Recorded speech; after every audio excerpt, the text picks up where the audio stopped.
Tatlong magkakaanak ang nasawi sa sunog sa San Mateo, Rizal. Nakatutok si EJ Gomez. Nilamon ng apoy ang dalawang palapag na bahay sa barangay Ampid 1, San Mateo, Rizal, mag-aalas 2 ng madaling araw kanina. Naging pahirapan ang pag-apula sa sunog na itinaas sa unang alarma. Nagising po kasi ako, may naririnig ako na parang may pumuputok. Mula po sa baba, umakyat siya. Bago siya nag-spread, papunta ho dun sa likod. Paglabas ko kasi naglalagablab na siya. Nervyos na ako talaga. Nakakatakot. Medyo nagkaroon po ng unting aberya sa operation po namin kasi po yung pinaka main road na papunta po dito is for repair po siya. Kaya karamihan po ng mga nag-responding fire trucks po namin is umikot pa po, naghanap pa po ng mga alternative routes pa po na mapuntahan.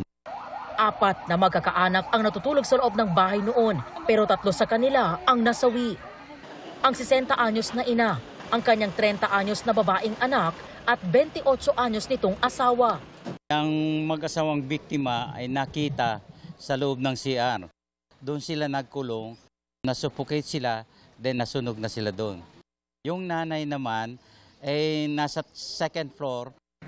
Dahil nasunog ang ikalawang palapag, bumigay ito at nahulog sa unang palapag ang nanay. Ang 74 anyos naman na ama nakatalon umano mula sa ikalawang palapag ayon sa mga kapitbahay na nagtakbo rin sa kanya sa ospital. Nagtamo siya ng first-degree burn sa ilang parte ng katawan. Ayon sa Bureau of Fire Protection, gawa sa light materials ang nasunog na bahay. Sa initial assessment namin mamukang ancestral house to na which is gawa sa kahoy. So kaya mabilis talaga yung pagkalat ng apoy.